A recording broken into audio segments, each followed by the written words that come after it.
स्वागत है आपका द क्लासिकल स्टोरीज में। आइए सुनते हैं मुंशी प्रेमचंद जी द्वारा लिखी एक और कहानी, प्रेम सूत्र। तो चलिए शुरू करते हैं। संसार में कुछ ऐसे मनुष्य भी होते हैं जिन्हें दूसरों के मुख से अपनी स्त्री की सौंदर्य प्रशंसा सुनकर उतना ही आनंद होता है जितनी अपनी कीर्ति की चर्चा सुनकर। पश्चिमी सभ्यता के प्रसार के साथ ऐसे प्राणियों की संख्या बढ़ती जा रही है। पशुपतनाथ वर्मा इन्हीं लोगों में थे। जब लोग उनकी परम सुंदरी स्त्री की तारीफ करते हुए कहते, ओहो, कितनी अनुपम रूप राशि है, कितना अलौकिक सौंदर्य है, तब वर्मा जी मारे खुशी के और गर्व के फूल उठते थे। संध्या का समय था। मोटर तैयार खड़ी थी। वर्मा जी सैर करने जा रहे थे, किंतु प्रभा जाने को उत्सुक नहीं मालूम होती थी। वह एक कुर्सी पर बैठी हुई कोई उपन्यास पढ़ रही थी। वर्मा जी ने कहा, तुम तो अभी तक बैठी पढ़ रही हो। मेरा तो इस समय जाने को जी नहीं चाहता। नहीं प्रिय, इस समय तुम्हारा न चलना सितम हो जाएगा। मैं चाहता हूँ कि तुम्हारी इस मधुर छवि को घर के बाहर भी लोग देखें। जी नहीं, मुझे ये लालसा नहीं है। मेरे रूप की शोभा केवल तुम्हारे लिए है और तुम्ही को दिखाना चाहती हूँ। नहीं, मैं इतना स्वार्थी नहीं हूँ। जब तुम सैर करने निकलो, मैं लोगों से यह सुनना चाहता हूँ कि कितनी मनोहर छवि है, पशुपति कितना भाग्यशाली है। तुम चाहो, मैं नहीं चाहती, तो इसी बात पर आज मैं कहीं नहीं जाऊंगी। तुम भी मत जाओ।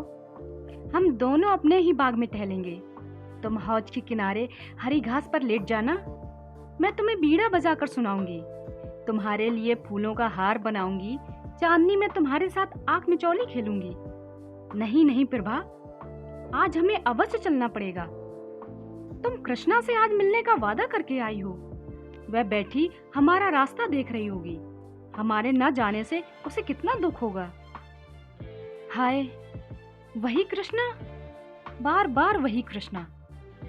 पति के मुख से नित्य यह नाम चिंगारी की भांत उड़कर प्रभा को जलाकर भस्म कर देता था। प्रभा को अब मालूम हुआ कि आज ये बाहर जाने के लिए क्यों इतने उत्सुक हैं। इसीलिए आज इन्होंने मुझसे केसों को संवारने के लिए इतना आग्रह किया था। वह सारी तैयारी उसी उल्टा कृष्णा से मिलने के लिए थी। उसने दृढ़ स्वर में कहा, तुम्हें जाना हो तो जाओ, मैं न जाऊंगी। वर्मा जी ने कहा, अच्छी बात है, मैं ही चला जाऊंगा। पशुपत के जाने के बाद प्रभा को ऐसा जान पड़ा कि वह वाटिका उसे काटने दौड़ रही है। ईर्ष्या की ज्वाला से उसका कोमल शरीर हृदय भस्म होने लगा। वे वहां कृष्णा के साथ बैठे विहार कर रहे होंगे, उसी नागिन कैसे केस वाली कृष्णा के साथ, जिसकी आंखों में घातक विष भरा हुआ है। मर्दों की बुद्धि क्यों इतनी स्थूल होती है? इन्हें कृष्णा की चटक मटक ने क्यों इतना मोहित कर लिया है? उसके मुख से मेरे पैर का तलवा कहीं सुंदर है। हाँ, मैं एक बच्चे की माँ हूँ और वह नौ यमुना है। जरा देखना चाहिए उनमें क्या बातें हो रही हैं। यह सोचकर वह अपनी सास के पास आकर बोली, अम्मा, इस समय अकेले जी घबराता है, चलिए कहीं घूम आवे। सास बहू पर प्राण देती थी, चलने पर राजी हो गई। गाड़ी तैयार कराकर दोनों घूमने चली। प्रभा का श्रृंगार देखकर भ्रम हो सकता था कि वह बहुत प्रसन्न है, किंतु उसके अंतरस्थल में एक भीषण ज्वाला दहक रही थी। उसे छिपाने के लिए वह मीठे स्वर में एक गीत गाती जा रही थी। गाड़ी एक सुरमय उपवन में उड़ी जा रही थी। सड़क के दोनों ओर विशाल वृक्षों की सुखद छाया पड़ रही थी। गाड़ी के कीमती घोड़े गर्व से पूंछ और सिर उठाए टप टप करते जा रहे थे। आहा, वह सामने कृष्णा का बंगला आ गया, जिसके चारों ओर गुलाब की बेल लगी हुई थी। उसके फूल उस समय निर्दय कांटों की भांति प्रभा के हृदय में चुभने लगे। उसने उड़ती हुई निगाह से बंगले की ओर ताका। पशुपत का पता न था। हाँ, कृष्णा और उसकी बहन माया बगीचे में विचर रही थीं। गाड़ी बंगले के सामने निकल चुकी थी कि दोनों बहनों ने प्रभा को पुकारा और एक क्षण में दोनों बालिकाएं हिरनियों की भांति उछलती कूदती फाटक की ओर दौड़ी। गाड़ी रुक गई। कृष्णा ने हंसकर सास से कहा, अम्मा जी, आज आप प्रभा को एक आध घंटे के लिए हमारे पास छोड़ जाइए। आप इधर से लौटें तब इन्हें लेते जाइएगा। यह कहकर दोनों ने प्रभा को गाड़ी से बाहर खींच लिया। सास कैसे इनकार करती। जब गाड़ी चली गई तब दोनों बहनों ने प्रभा को बगीचे में एक बेंच पर जा बिठाया। प्रभा को इन दोनों के साथ बात करते हुए बड़ी झिझक हो रही थी। वह उनसे हंसकर बोलना चाहती थी, अपनी किसी बात से मन का भाव प्रकट नहीं करना चाहती थी, किंतु हृदय उनसे खिंचा ही रहा। कृष्णा ने प्रभा की साड़ी पर एक तीव्र दृष्टि डालकर कहा, बहन, क्या यह साड़ी अभी ली है? इसका गुलाबी रंग तो तुम पर नहीं खिलता, कोई और रंग क्यों ना लिया? प्रभा, उनकी पसंद है, मैं क्या करती? दोनों बहनें ठाका मारकर हंस पड़ी। फिर माया ने कहा, उन महाशय की रुचि का क्या कहना, सारी दुनिया से निराली है। अभी इधर से गए हैं, सिर पर इससे भी अधिक लाल पगड़ी थी। प्रभा इस समय भूमि की ओर ताक रही थी, पर उसकी आंखों से ऐसा तिरस्कार निकल रहा था जिसने दोनों बहनों के परिहास को लज्जा सूचक मौन में परिणत कर दिया। उसकी आंखों से एक चिंगारी सी निकली जिसने दोनों युक्तियों के आमोद प्रमोद और उस कुवृत्ति को जला डाला जो प्रभा के पति परायण हृदय को वाड़ों से भेद रही थी। उस हृदय को जिसमें अपने पति के सिवा और किसी को जगह न थी। माया ने जब देखा कि प्रभा इस वक्त क्रोध से भरी बैठी है, तब बेंच से उठकर बोली, आओ बहन, जरा टहलें। यहाँ बैठे रहने से तो टहलना ही अच्छा है। प्रभा ज्यों की त्यों बैठी रही, पर वो दोनों बाग में टहलने लगी। उस वक्त प्रभा का ध्यान उन दोनों के वस्त्राभूषण की ओर गया। माया बंगाल की गुलाबी रेशम की एक महीन साड़ी पहने हुई थी, जिसमें न जाने कितनी चुन्नटें पड़ी हुई थी। उसके हाथ में एक रेशमी छतरी थी, जिसे उसने सूर्य की अमित किरणों से बचाने के लिए खोल लिया था। कृष्णा के वस्त्र भी वैसे ही थे। हाँ, उसकी साड़ी पीले रंग की थी और उसके घूंघर वाले बाल साड़ी के नीचे से निकलकर माथे और गालों पर लहरा रहे थे। प्रभा ने एक ही निगाह में ताड़ लिया कि इन दोनों युक्तियों में से किसी को उसके पति से प्रेम नहीं। केवल आमोद लिप्सा के वशीभूत होकर यह स्वयं बदनाम होंगी और उसके सरल हृदय पति को भी बदनाम करेंगी।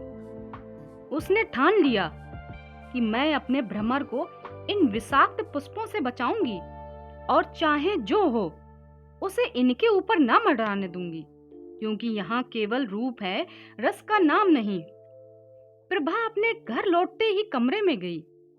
उसकी लड़की शांति अपनी दाई की गोद में खेल रही थी।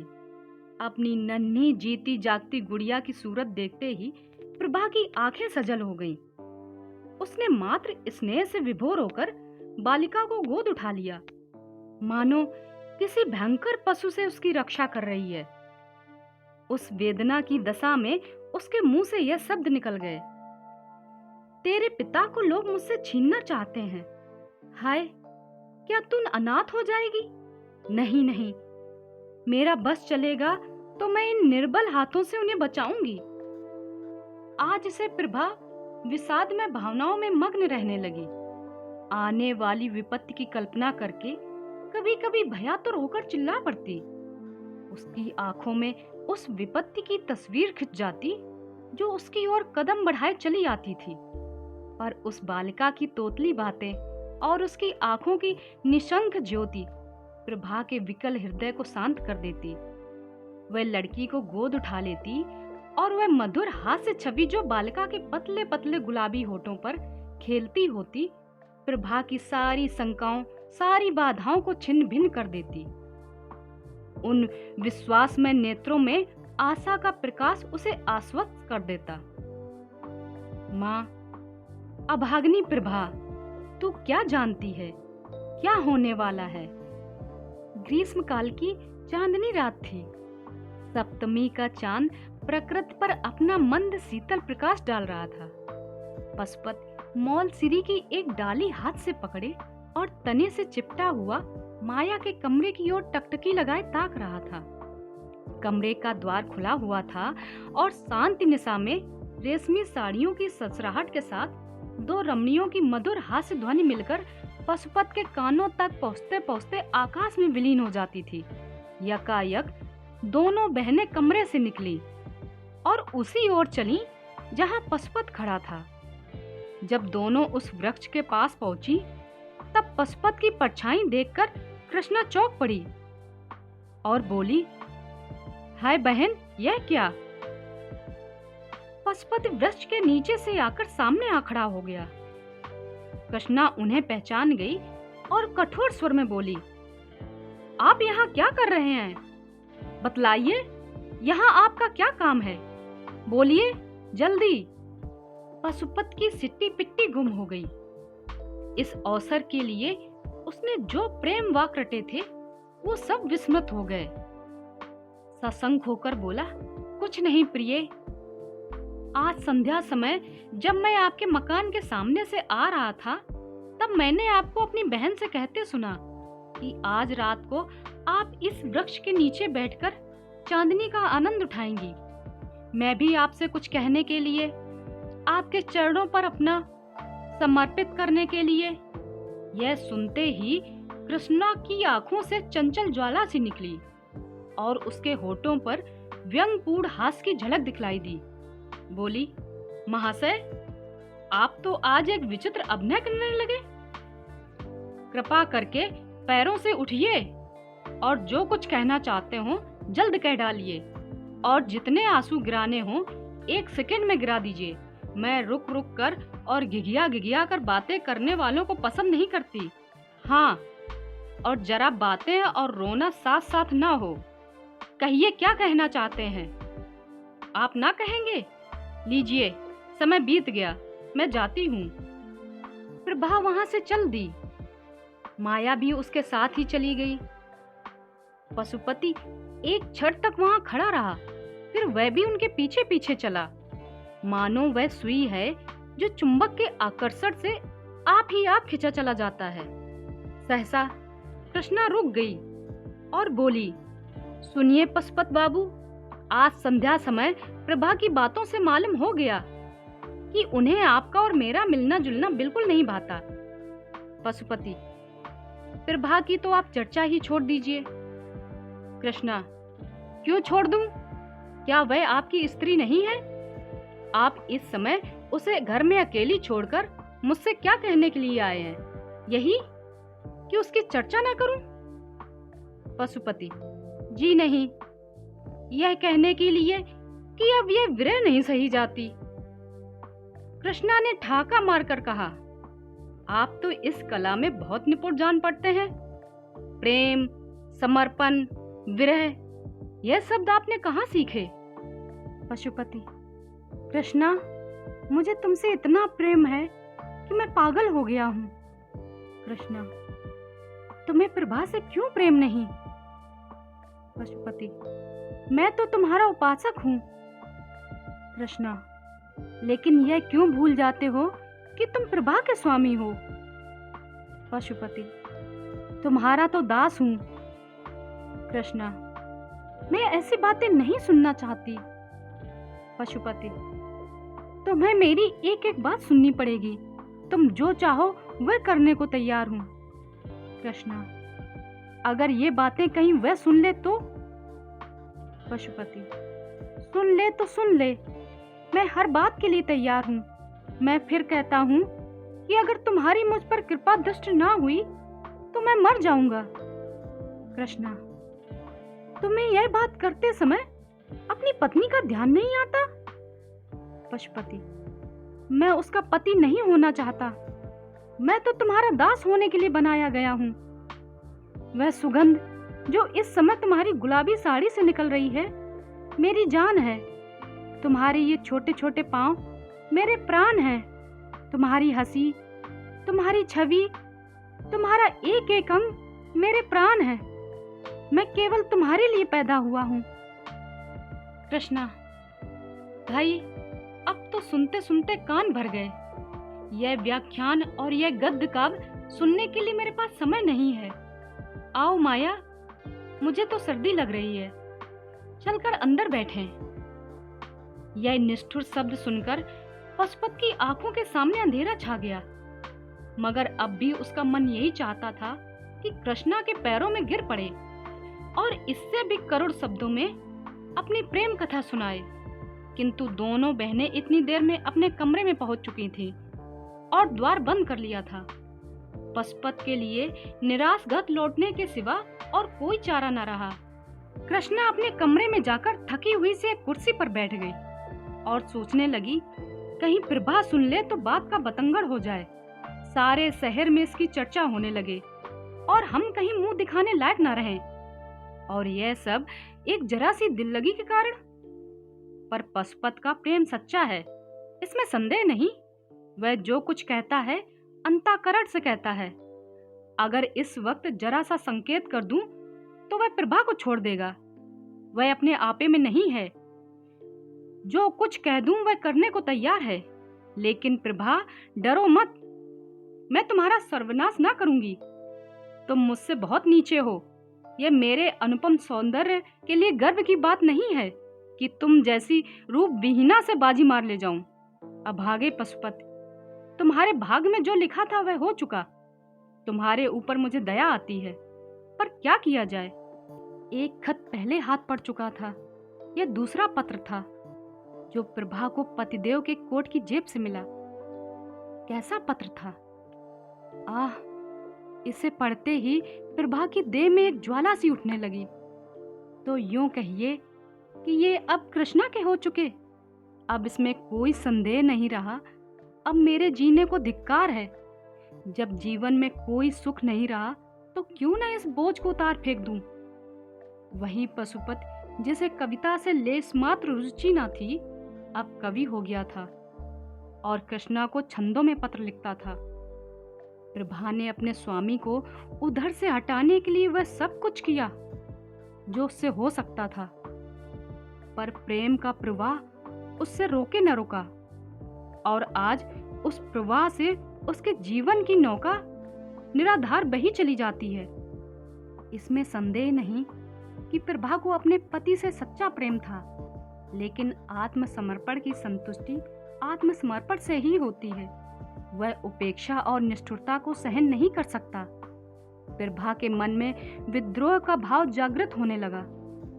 उसके मन में न जाने कितने भीषण संकल्प होते, किंतु अपनी असमर्थता और दीनता पर अपने आप ही रोने लगती। आह, उसका सर्वस्व उससे छीन लिया गया और अब संसार में उसका कोई मित्र नहीं, कोई साथी नहीं। पशुपति आजकल नित्य बना सवार में मग्न रहता, नित्य नए नए सूट बदलता। उसे आईने के सामने अपने बालों को संवारते देखकर प्रभा की आंखों से आंसू बहने लगते। सारी तैयारी उसी दुष्ट के लिए हो रही है। यह चिंता जहरीले सांप की भांति उसे डस लेती थी। वह अब अपने पति की प्रत्येक बात, प्रत्येक गति को सूक्ष्म दृष्टि से देखती। कितनी ही बातें जिन पर वह पहले ध्यान भी न देती थी, अब रहस्य भरी हुई जान पड़ती थी। वह रात को ना सोती, कभी पशुपति की जेब टटोलती, कभी उसकी जेब पर रखे हुए पत्रों को पढ़ती। इसी टोह में वह रात दिन पड़ी रहती थी। वह सोचने लगी, क्या मैं प्रेम वंचिता बनी बैठी रहूं? क्या मैं प्राणेश्वरी नहीं बन सकती? क्या इसे परित्यक्ता बनकर ही काटना होगा? आह निर्दयी, तूने मुझे धोखा दिया, मुझसे आंखें फेर ली, पर सबसे बड़ा अनर्थ यह किया कि मुझे जीवन का कुलसित मार्ग दिखा दिया। मैं भी विश्वासघात करके तुझे धोखा देकर क्या कुलसित प्रेम का आनंद नहीं उठा सकती? अश्रुधारा से ही सींचकर ही सही, पर क्या अपने लिए कोई वाटिका नहीं लगा सकती? वह सामने के मकान में घुंघराले बालों वाला युवक रहता है और जब मौका पाता है मेरी ओर सचेत नेत्रों से देखता है। क्या केवल एक प्रेम कटाक्ष से मैं उसके हृदय पर अधिकार नहीं कर सकती? अगर मैं इस बात निष्ठुरता का बदला लूं तो क्या अनुचित है? आखिर मैंने अपना जीवन अपने पति को किस लिए सौंपा था?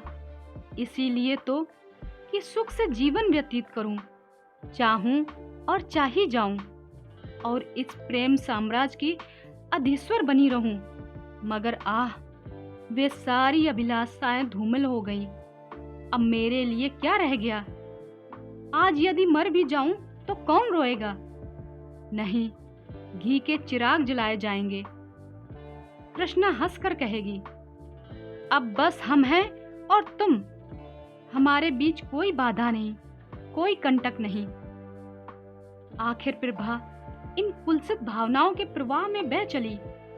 उसके हृदय में रातों को, निंद्रा और आशा विहीन रातों को बड़े प्रबल वेग से यह तूफान उठाने लगा। प्रेम तो अब किसी अन्य पुरुष के साथ कर ही क्या सकती थी?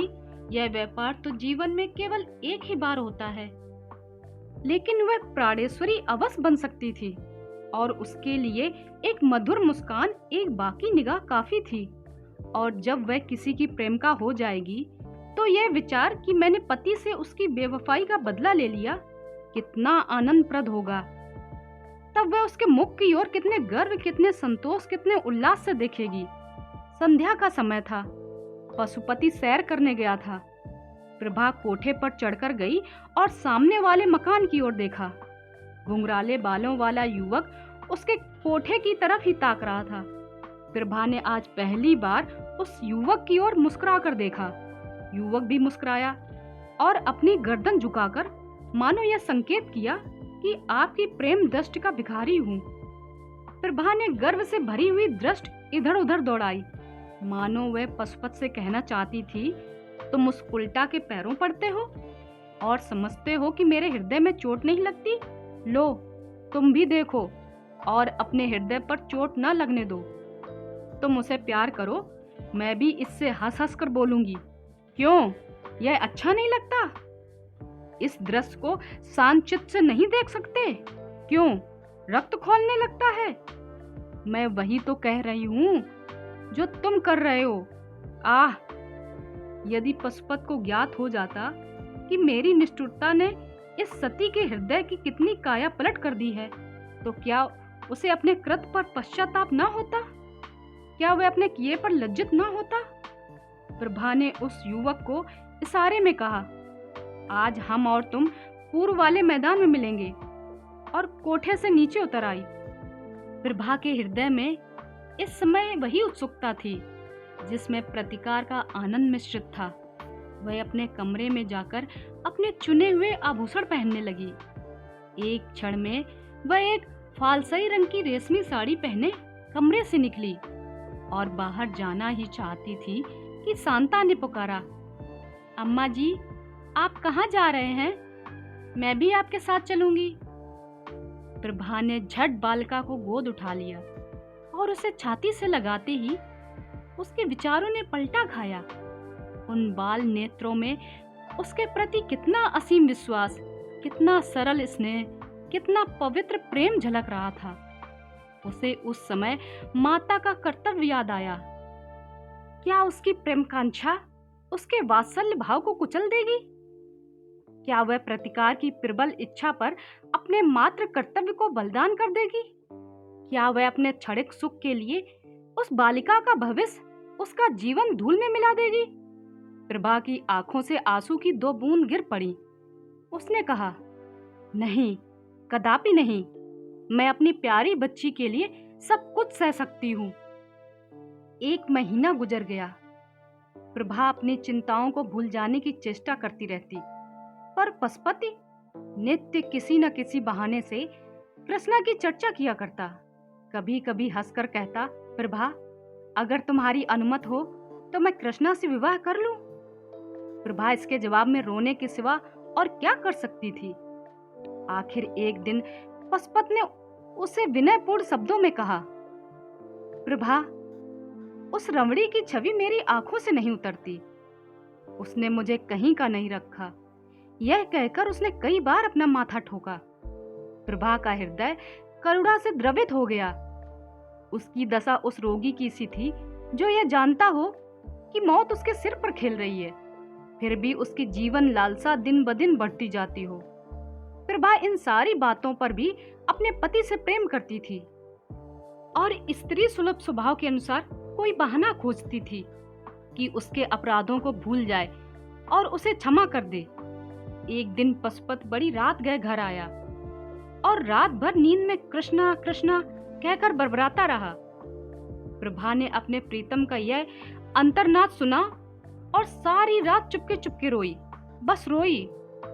प्रातः काल वह पशुपत के लिए दूध का प्याला लिए खड़ी थी कि वह उसके पैर पर गिर पड़ा और बोला, प्रभा, मेरी तुमसे एक विनय है, तुम ही मेरी रक्षा कर सकती हो, नहीं तो मैं मर जाऊंगा।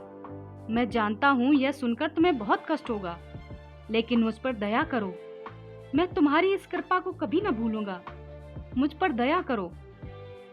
प्रभा कांपने लगी। पशुपत क्या कहना चाहता है यह उसका दिल साफ साफ बता रहा था। फिर भी वह भयभीत होकर पीछे हट गई और दूध का प्याला मेज पर रखकर अपने पीले मुख को कांपते हुए हाथों से छिपा लिया। पशुपत ने फिर भी सब कुछ कह डाला। लालसाग्नि अब अंदर न रह सकी, उसकी ज्वाला बाहर निकल ही पड़ी। तात्पर्य यह था कि पशुपत ने कृष्णा के साथ विवाह करना निश्चय कर लिया था। वह उसे दूसरे घर में रखेगा और प्रभा के यहाँ 2 रात और उसके यहाँ 1 रात रहेगा। ये बातें सुनकर प्रभा रोई नहीं, वरन स्तंभित होकर खड़ी रह गई। उसे ऐसा मालूम हुआ कि उसके गले में कोई चीज अटकी हुई है और वह सांस नहीं ले सकती। पशुपत ने फिर कहा, प्रभा, तुम नहीं जानती कि जितना प्रेम तुमसे मुझे आज है उतना पहले कभी नहीं था। मैं तुमसे अलग नहीं हो सकता, जीवन पर्यंत तुम्हें इसी बात प्यार करूंगा, पर कृष्णा मुझे मार डालेगी। केवल तुम ही मेरी रक्षा कर सकती हो, मुझे उसके हाथ मत छोड़ो प्रिय। अभाग्नि प्रभा, तुझसे पूछ पूछ कर तेरी गर्दन पर छुरी चलाई जा रही है। तू गर्दन झुका देगी, आत्मगौरव से सिर उठाकर कहेगी, मैं ये नीच प्रस्ताव नहीं सुन सकती। प्रभा ने इन बातों में से एक भी न की। वह अचेत होकर भूमि पर गिर पड़ी। जब होश आया तो कहने लगी, बहुत अच्छा, जैसी तुम्हारी इच्छा, लेकिन मुझे छोड़ दो, मैं अपनी माँ के घर जाऊंगी, मेरी शांता मुझे दे दो। यह कहकर वह रोती हुई वहां से शांता को लेने गई और उसे गोद में लेकर कमरे से बाहर निकली। पशुपति लज्जा और ग्लानि से सिर झुकाए उसके पीछे पीछे आता रहा और कहता रहा, जैसी तुम्हारी इच्छा हो प्रभा, वह करो। और मैं क्या कहूँ, किंतु मेरी प्यारी प्रभा, वादा करो कि तुम मुझे क्षमा कर दोगी। किंतु प्रभा ने उसको कुछ जवाब न दिया और बराबर द्वार की ओर चलती रही। तब पशुपत ने आगे बढ़कर उसे पकड़ लिया और उसके मुरझाए हुए पर अश्रु सिंचित कपोलों को चूम चूम कहने लगा, प्रिय, मुझे भूल न जाना, तुम्हारी याद मेरे हृदय में सदैव बनी रहेगी। अपनी अंगूठी मुझे देती जाओ, मैं उसे तुम्हारी निशानी समझ कर रख लूंगा और उसे हृदय से लगाकर इस दाय को शीतल करूंगा। ईश्वर के लिए प्रभा, मुझे छोड़ना मत, मुझसे नाराज ना होना। 1 सप्ताह के लिए अपनी माता के पास जाकर रहो, फिर मैं तुम्हें ले जाऊंगा। प्रभा ने पशुपत के करपास से अपने आप को छुड़ा लिया और अपनी लड़की का हाथ पकड़े हुए गाड़ी की ओर चली। उसने पशुपत को ना कोई उत्तर दिया और ना यह सुना कि वह क्या कह रहा है। अम्मा, आप क्यों हंस रही हैं? कुछ तो नहीं बेटी, वह पीले पीले पुराने कागज तुम्हारे हाथ में क्या है? ये उस ऋण के पुर्जे हैं जो वापस नहीं मिला। ये तो पुराने खत मालूम होते हैं। नहीं बेटी, बात यह थी कि प्रभा अपनी 14 वर्ष की युवती पुत्री के सामने सत्य का पर्दा नहीं खोलना चाहती थी। माँ, वे कागज वास्तव में ऐसे कर्ज के पुर्जे थे जो वापस नहीं मिला। ये वही पुराने पत्र थे जो आज एक किताब में रखे हुए मिले और ऐसे फूल की पंखुड़ियों की बात दिखाई देते थे जिनका रंग और गंध किताब में रखे रखे उड़ गई हो। तथापि वो सुख के दिनों को याद दिला रहे थे और इस कारण प्रभा की दृष्टि में वो बहुमूल्य थे। शांता समझ गई कि अम्मा कोई ऐसा काम कर रही हैं जिसकी खबर मुझे नहीं करना चाहती और इस बात से प्रसन्न होकर कि मेरी दुखी माता आज अपना शोक भूल गई और जितनी देर तक वह इस आनंद में मग्न रहे उतना ही अच्छा है, एक बहाने से बाहर चली गई। प्रभा जब कमरे में अकेली रह गई तब उसने पत्रों को फिर पढ़ना शुरू किया। आह, इन 14 वर्षों में क्या कुछ नहीं बदल गया। इस समय उस ब्रहड़ी के हृदय में कितनी ही पूर्व स्मृतियां जागृत हो गईं, जिन्होंने हर्ष और शोक के स्रोत एक साथ ही खोल दिए। प्रभा के चले जाने के बाद पशुपति ने बहुत चाहा कि कृष्णा से उसका विवाह हो जाए, और वह राजी ना हुई। इसी नैराश और क्रोध की दशा में पशुपति एक कंपनी का एजेंट होकर यूरोप चला गया। तब फिर उसे प्रभा की याद आई। कुछ दिनों तक उसके पास क्षमा प्रार्थना पत्र आते रहे, जिनमें वह बहुत जल्द घर आकर प्रभा से मिलने के वादे करता रहा और प्रेम के नए प्रवाह में पुरानी कटुताओं को जलमग्न कर देने के लिए आशा में स्वप्न देखता रहा। पति परायणा प्रभा संतप्त हृदय में फिर आशा की हरियाली लहराने लगी। मुरझाई हुई आशा लताएं फिर पल्लवित होने लगीं, किंतु यह भी भाग की एक कीड़ा ही थी। थोड़े ही दिनों में रसिक पशुपति एक नए प्रेम जाल में फंस गया और तब से उसके पत्र आने बंद हो गए। इस वक्त प्रभा के हाथ में वही पत्र थे जो उसके पति ने यूरोप से उस समय भेजे थे जब नैराश का घाव हरा था। कितनी चिकनी चुपड़ी बातें थीं, कैसे कैसे दिल खुश करने वाले वादे थे। इसके बाद ही मालूम हुआ कि पशुपति ने एक अंग्रेज लड़की से विवाह कर लिया। प्रभा पर वज्र सा गिर पड़ा, उसके हृदय के टुकड़े हो गए। सारी आशाओं पर पानी फिर गया। उसका निर्बल शरीर इस आघात को ना सह सका। उसे ज्वर आने लगा और किसी को उसके जीवन से कोई आशा न रही। वह स्वयं मृत्यु की अभिलाषी थी और मालूम भी होता था कि मौत किसी सर्प की भांति उसकी देह में लिपट गई है, लेकिन बुलाने से मौत नहीं आती। ज्वर शांत हो गया और प्रभा फिर वही विरह वाला जीवन व्यतीत करने लगी। एक दिन प्रभा ने सुना कि पशुपति यूरोप से लौट आया और वह यूरोपीय स्त्री उसके साथ नहीं है, बल्कि उसके लौटने का कारण वही स्त्री हुई। वह औरत 12 साल तक उसकी सहयोगिनी रही, पर एक दिन एक अंग्रेज युवक के साथ भाग गई। इस भीषण और अत्यंत कठोर आघात ने पशुपति की कमर तोड़ दी। वह नौकरी छोड़कर घर चला आया। अब उसकी सूरत इतनी बदल गई थी कि उसके मित्र लोग उससे बाजार में मिलते तो पहचान न सकते थे। मालूम होता था कोई बूढ़ा कमर झुकाए चला आ रहा है। उसके बाल तक सफेद हो गए थे। घर आकर पशुपति ने एक दिन शांता को बुला भेजा। इस तरह शांता उसके घर आने जाने लगी। वह अपने पिता की दशा देखकर मन ही मन कुढ़ती थी। इसी बीच में शांता के विवाह के संदेश आने लगे, लेकिन प्रभा को अपने वैवाहिक जीवन में जो अनुभव हुआ था वह उसे इन संदेशों को लौटाने पर मजबूर करता था। वह सोचती, कहीं इस लड़की की भी वही गत न हो जो मेरी हुई है। उसे ऐसा मालूम होता कि यदि शांता का विवाह हो गया तो इस अंतिम अवस्था में भी मुझे चैन न मिलेगा और मरने के बाद भी मैं पुत्री का शोक लेके जाऊंगी। लेकिन अंत में एक अच्छे घराने का संदेश आया तो प्रभा उसे ना कर सकी। घर बहुत ही संपन्न था, वर भी बहुत सुयोग्य। प्रभा को स्वीकार करना ही पड़ा, लेकिन पिता की अनुमति भी आवश्यक थी। प्रभा ने इस विषय में पशुपति को एक पत्र लिखा और शांता के ही हाथों भेजा। जब शांता पत्र लेकर चली गई तब प्रभा भोजन बनाने लगी।